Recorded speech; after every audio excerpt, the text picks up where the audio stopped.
Okay, so this week we're going to be talking about fluvial processes. So that is the formation and flow of streams. So our goals in this lesson are first to understand how streams form and develop over time. Then we'll look at the consequences of erosion as part of that process. And we'll also be talking about how we identify and delineate watersheds.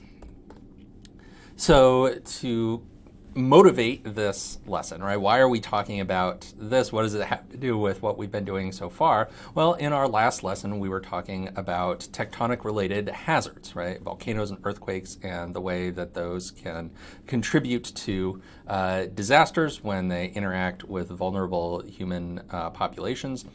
And so you can get the same thing from the processes that we're going to be talking about in this lesson. So this ultimately goes back to the issue of precipitation. We talked a bunch about that a couple lessons ago or 3 lessons ago.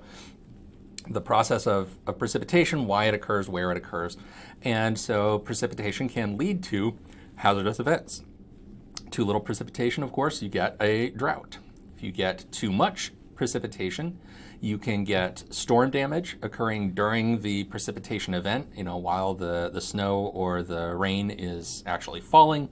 You can get flooding occurring if you're getting too much water coming down and the various stream channels and drainage infrastructure that you have can't handle that. You get flooding. And you can also get erosion as a result of precipitation. And so the picture there illustrates an example of this. This was in 2018 along Route 30, just to the east of Pittsburgh, major highway, and we had a lot of rain that year. And so all of that water had soaked into the soil that you see there that the road was built on top of, and just eventually that soil became so unstable. It was so soaked with water that it wouldn't hold its shape anymore, and so a big section of the highway collapsed, and so it created a major problem for anybody that needed to use that road to get where they were going. So we have a bunch of different kinds of hazards that can result from precipitation, either directly or indirectly. So in order to understand how all this will occur, we need to back up a little bit and understand how streams work. And so as I mentioned at the beginning, this term fluvial that's in our title for this lesson just means having to do with streams and rivers. So it comes from the Latin word for a river. So the basic underlying principle to understand everything that's going on with streams and rivers is to remember that water always flows downhill. And that may seem very simple and straightforward, of course. What other direction would it flow? But a lot of questions can be clarified by just remembering that basic principle, that your water is always going downhill once it falls as precipitation. And so it can flow downhill in a few different ways. So you can get overland flow. So the water can just flow across the surface of the land. Then you also get flow in stream channels. So eventually that water will come together at the low points in your landscape and form a stream channel where you get a whole bunch of water flowing together, sometimes on a permanent or semi-permanent kind of basis. And then you also have flow that goes underground. So that water can seep into the soil and down past the soil into pores and crevices in the underlying bedrock. And once water seeps into the soil like that, it's going to continue to move downhill. It's going to continue to flow downward across the landscape, just now underground instead of on the surface. Same principle applies to groundwater, that it flows downhill just like surface water. So these streams that we then get forming, the water that's flowing these stream channels is going to be fed by a few different sources. It's going to be fed first by precipitation. Right? Snow and rain fall on the landscape and either go directly into the streams or it flows overland until it gets to one of these streams. They can also be fed by snow and ice melt. So often in mountainous areas, you get snow falling during the winter. It builds up. It doesn't immediately flow anywhere because while the snow is solid, it's not going anywhere. But then as it melts during the summer, that meltwater is going to flow down into these stream channels. And that can be an extremely important source of water in streams in places like out west where it's very dry during the summer. They don't get a lot of new precipitation during the summer, but there's melting snow in the mountains that will continue to feed into their streams and rivers, will continue to keep a water supply coming in the rivers as long as that snow and ice continues to melt off of the mountains. And it becomes a problem when you don't get sufficient snow melt. You don't get sufficient snow built up during the winter to supply those streams as it melts during the remainder of the year.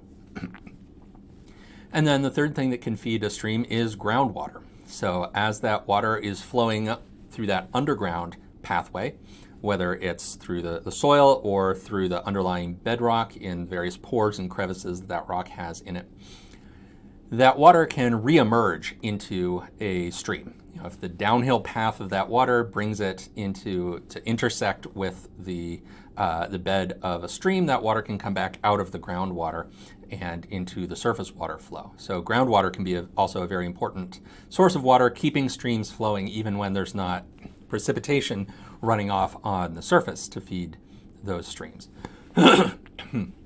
Excuse me. And so the soil and the groundwater play a very important role in evening out the flow of streams, keeping streams from flooding whenever there's precipitation coming down and then totally drying out when the precipitation stops. It acts as kind of a reservoir, right? You get a stock of water in the groundwater that then feeds back into those streams.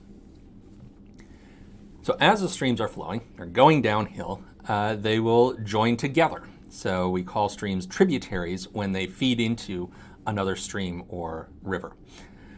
It's very rare, not impossible, but much rarer, especially on a excuse me, large scale, for a stream to split apart as it goes. So you would call the pieces of a stream that has split apart distributaries.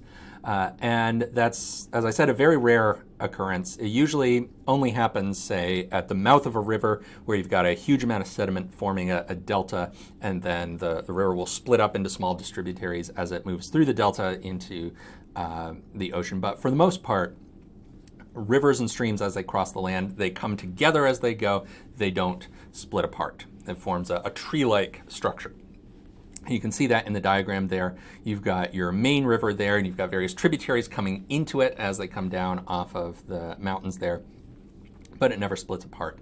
And that's a thing that you can notice if you happen to, read fantasy novels or look at somebody's materials for their D&D campaign, where somebody has drawn a map of like an invented land. One of the things that always jumps out to me as a geographer is when people draw rivers that split apart as they go, or that don't obey that principle of always flowing downhill. So they'll like start in one ocean, cross the land, and go back into the ocean on the other side.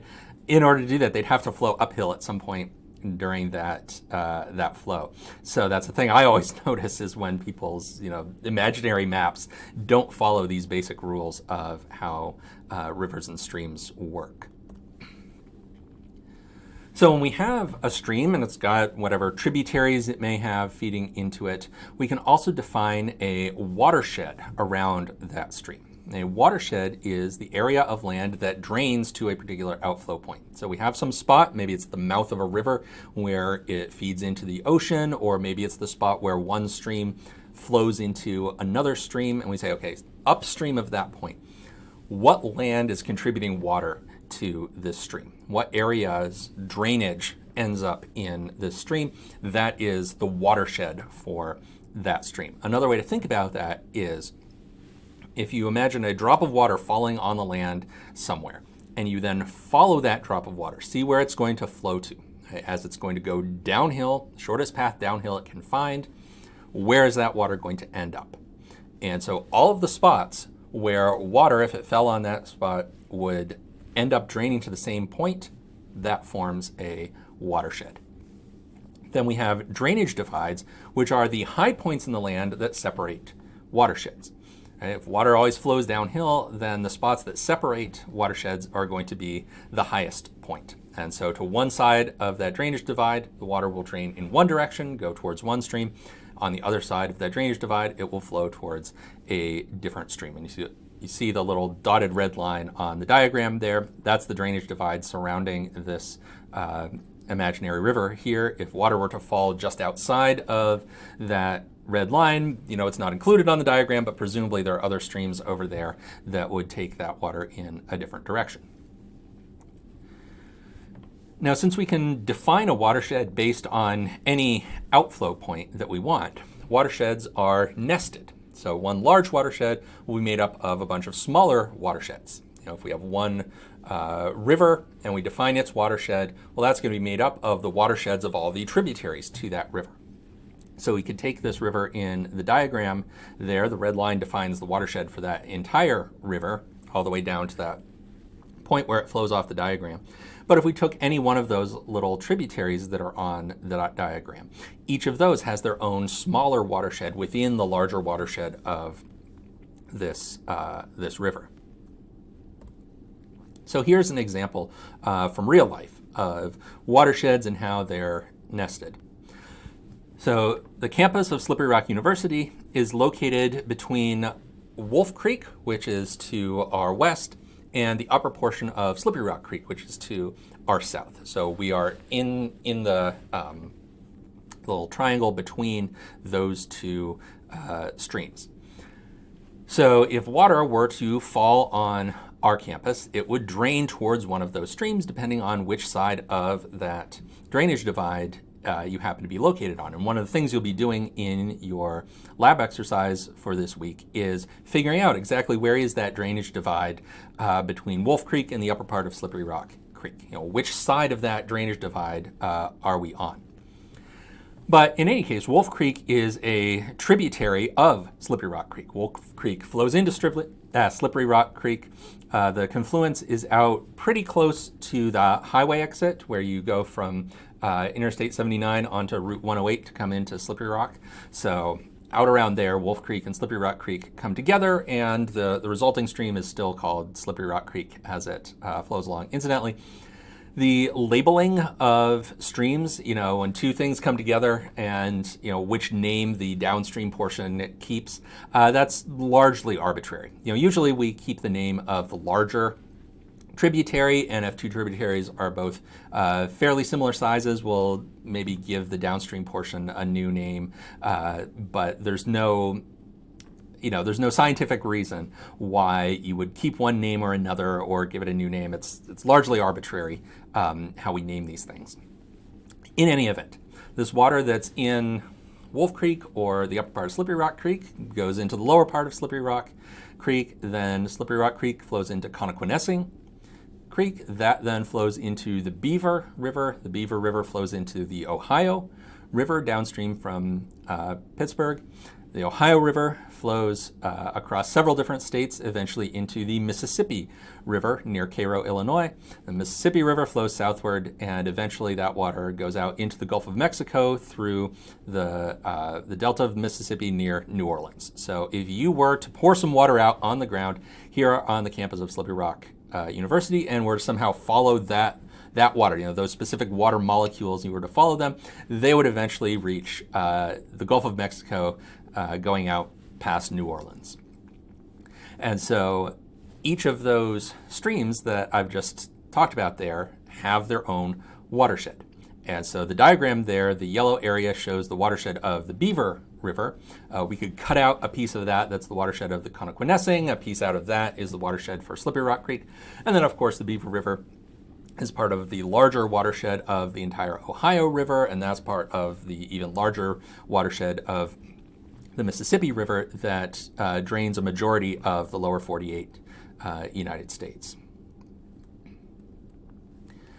So here is a topographic map of an area around Warren, Pennsylvania, so that we can see how we would identify these watersheds in a real-life example here. So what you're seeing here, you've got the city of Warren there on the southeastern bit of the map that I've got, and then flowing from east to west across the bottom part of the map is the Allegheny River.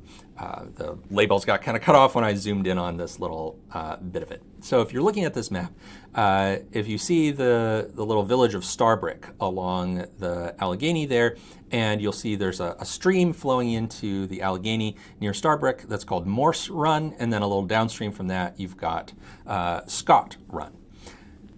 And so we could try to define the watersheds of each of those little streams. What area constitutes the watershed of Morse Run and of Scott Run? And so one way to think about that is to imagine dropping some water on the land in between those two streams and trying to trace which direction would that water flow, knowing that water always goes downhill. So you're going to find the shortest downhill path for water from the starting point until you get to some sort of body of water, a stream or river or something, and then you can follow along the stream or river as that flows downstream. And so conveniently, we've got this road there that runs between Scott Run and Morse Run. So we can imagine if we drip some water on the western side of that road, it looks like it's going to flow downhill towards Scott Run. So going downhill from the western side of that little unlabeled road, you just find the shortest path downhill. That's going to take you towards Scott Run. On the other hand, if we were to imagine dripping some water just to the east of that little road, and then from that point trying to go downhill, the quickest path we can find to go downhill, we'd end up going over towards Morse Run. So it looks like that road more or less runs along the drainage divide that separates Scott Run from Morse Run. It's at that high point in the land in between those two streams. And so if we continue to do this, if we continue to look at different points on this landscape and look for what is the shortest downhill path from this point, we can figure out what areas are or are not part of the watershed of one or the other of these streams. So here I'm drawing in the boundary of the watershed of Morse Run. So the little red line that just appeared there, that's the watershed boundary. You can see that it's following that high point, more or less consistent with that road up to Dunham Corners. Then it's following the top of the ridge of Yankee Bush Hill, which is the drainage divide separating Morse Run from Jackson Run off to the north there. And then it loops around to the side to hit the high point of the land between that eastern tributary of Morse Run and then that other stream that's not labeled there just to the east of Starbrick, and then it comes together at the point at which Morse Run flows into the Allegheny River. So that shows you the watershed of Morse Run. And being able to delineate a watershed like this is important because it tells you where your water is going. It also tells you where anything else that might be in that water is going to go. So if, for example, there was some sort of a pollutant or a contaminant that got onto the ground somewhere within that watershed and then was washed downstream, you got some rain or something, or the contaminant is just liquid enough to flow on its own. If it's within that watershed, it's going to flow down into Morse Run. It's going to affect everybody that is downstream of it along Morse Run, so all the way down to Starbrick, and then anybody that's further downstream than that, as it flows into the Allegheny River, goes down towards Irvine and other places that are off this map. On the other hand, you were somebody in North Warren, for example, would not be affected by that. If it's flowing into Morse Run, it's hitting the river downstream of North Warren, and so it wouldn't directly affect them. On the other hand, if our pollutant were to spill onto the ground on the north face of Yankee Bush Hill, so to the north of the watershed boundary that I've drawn, then going downhill would lead it into Jackson Run. Right? We'd be in the Jackson Run watershed, and so that would flow down towards North Warren, then into the main city of Warren, and so forth. So as this water is flowing across the landscape, it's going to result in processes of weathering, erosion, and deposition. So these are three key processes that shape our landscape. And they go together. You have these three things happening in order. So first you have weathering. Weathering is the breakup of solid materials. So you've got soil, you've got rocks, you've got whatever else that your landscape is made out of. And there are various things that are going to break that up, that are going to pull pieces apart and loosen them up. And we often divide weathering into 3 different broad categories of ways that weathering can occur. So first is mechanical weathering. So this is when something applies some sort of force to your landscape to just use its energy to break up rock or soil or whatever. So for example, the flow of water across the landscape, that can result in mechanical weathering. The water is scraping at your soil, your rock, and pulling pieces apart from it. Wind can cause mechanical weathering. Ice can cause mechanical weathering as it moves across the landscape in the case of like a glacier. You can also get mechanical weathering if, say, water seeps into little pores in your rock, for example, and then it freezes and expands, and that breaks apart your rock. So anything that's just applying mechanical force to things in the landscape to break them up, that's mechanical weathering. Then you've also got chemical weathering. Chemical weathering occurs when some sort of substance is introduced that undergoes a chemical reaction with the things that make up your landscape. So if you have, for example, acid rain. Acid rain, the acids that are in that water react with the chemicals that make up, say, stone and destroy that material and break it apart. And you've also got biological weathering. So biological organisms can break apart things in the landscape. You think about roots of plants that can get into little cracks, and then as they grow, they split things apart. Lichens and moss that grow on things can break those things up. So we got mechanical, chemical, and biological forces that are causing weathering, the breakup of this material. And then following weathering, you get erosion, which is transporting that weathered material away from its place of origin. So some rock has gotten broken up into smaller pieces, and then some of those smaller pieces are whisked away to another location. And so again, there are a number of processes that can cause erosion. So you've got erosion simply through gravity. So sometimes once things are broken up, they just fall downhill purely under the influence of gravity. You also have transport by wind. So if wind blows across some weathered material, it can get picked up and pushed away by wind. But by far our biggest agent of erosion is water.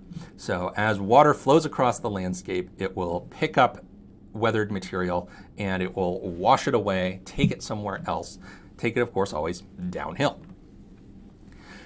Then finally, you have deposition. So deposition places that weathered material down in another place. So stuff that's removed from one place, it's got to end up somewhere else. Erosion and deposition always work in tandem. You get erosion in one place, deposition someplace else. So at some point, your wind or water or whatever is no longer going to be able to carry that weathered material, and it's going to drop it in some new place. And so deposition can be a very important process. Lots of our very fertile soil for growing crops and stuff is formed through deposition. The ancient Egypt depended on the flooding of the Nile River because it would deposit material that had been eroded from further upstream in Central Africa, and it would bring it down and it would drop it on the fields of the ancient Egyptians, and that's how they were able to grow all of their crops and everything despite living in the middle of the desert. The river was depositing this sediment for them.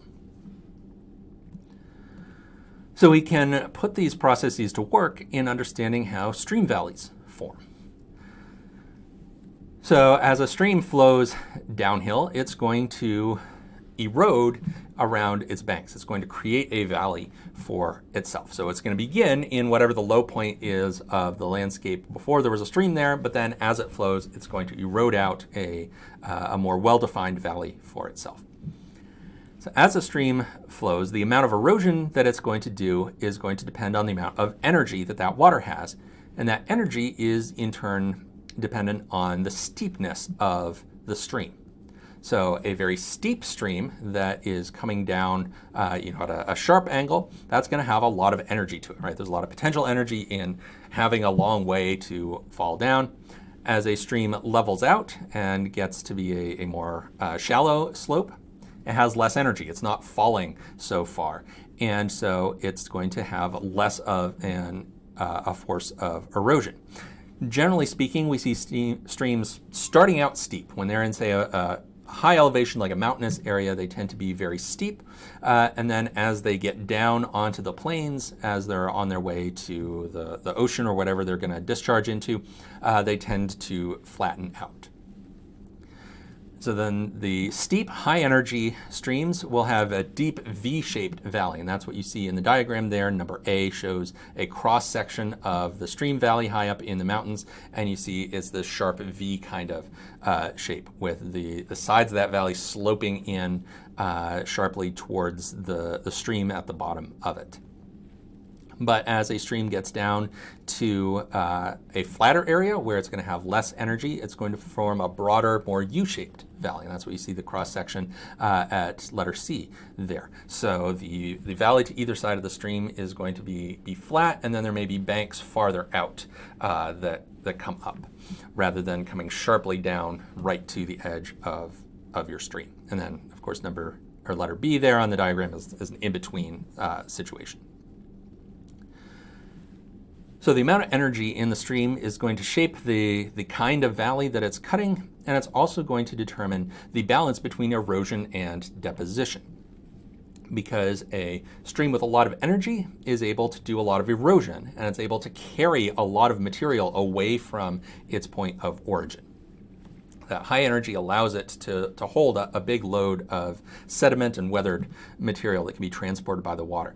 But as the stream's energy decreases, it can't carry all that material anymore, and so it's going to start to drop it. It's going to start to deposit it along its banks and on the base of the stream. And if the stream were to flood, if it were to overflow its banks, it will also bring a whole lot of eroded material out onto that wider floodplain that it covers as well. So you tend to get a lot of erosion where you have these steep, high energy streams. You get deposition where you have these less steep, lower energy streams. So the last thing that I want to talk about, the last kind of landform that results from these processes of erosion and deposition, are meanders. So streams never flow perfectly straight, unless they've been artificially put into a canal by people who like straight lines. Natural streams don't flow nice and straight. They also don't stick to that exact same location over time. A stream will wander. It will shift where exactly the flow is located over the long course of time. And so one of the key ways this happens is the development of meanders.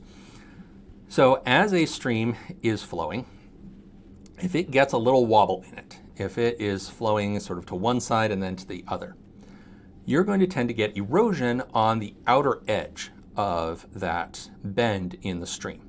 The water is coming down the stream and it slams into that outer bank, has a lot of energy there. It's going to cause erosion on that outer bank. But then correspondingly on the inner bank, on the inside of that curve of the river, you're going to get much less energy, and you're going to start getting deposition. So you get erosion on the outer bank of that bend, deposition on the inner bank. That's going to result in a steep kind of bank on that outer edge, and then a shallow point bar forming on the inside of that loop from material that's deposited very close to the water level. And since erosion is occurring on the outer edge of the bend in the river, that outer edge of that bend is going to go farther and farther back over time. So your bend in the river is going to get to be a bigger and bigger bend. It's going to extend outwards. It's also going to start to move downstream because it's the outer and then slightly downstream edges of the bank of the river that are getting the most erosion. So the river is going to tend to push in that direction. So over time, our meanders, our bends in our river, are going to get more extreme. They're going to get to be bigger loops, and they're going to shift their position along the river. Now, eventually, one of these meanders might get really big and you get just a very small neck of land separating the start and end of that loop. A very small neck of land connecting the point bar to the shore behind it. And so eventually the force of that river can cut through the neck of that point bar. It can basically cut the meander out, can blast across there. That often happens during a flood when you have larger amounts of water in the river, it's got more energy, and it's able to cut through that point bar. And so that straightens the river out, and it leaves behind what we call an oxbow lake. The shape resembles the yoke that you might put on an ox, and so these areas in these floodplains were good areas to grow crops, so you had a lot of farmers noticing these things, so they named it after the yokes that they put on their oxen that they were using to plow their fields. So an oxbow lake is basically an old meander that's been left behind when the river cut across that the neck of that point bar, straightened itself out, abandoned that piece of a meander. Since the oxbow lake is cut off from the main river, it's eventually going to dry up. It's going to fill with sediment, and it's going to ultimately disappear. And eventually a new meander may form in that location as well. But we often get streams that have formed very complex meanders and pieces of oxbow lakes left behind. So one of the things you'll be doing in your lab exercise is looking at some maps of areas where meanders have formed and looking at how those meanders are developing and what may happen to the river in the future as those processes of erosion on the outer and downstream sides of the meander and deposition on the inner side continue.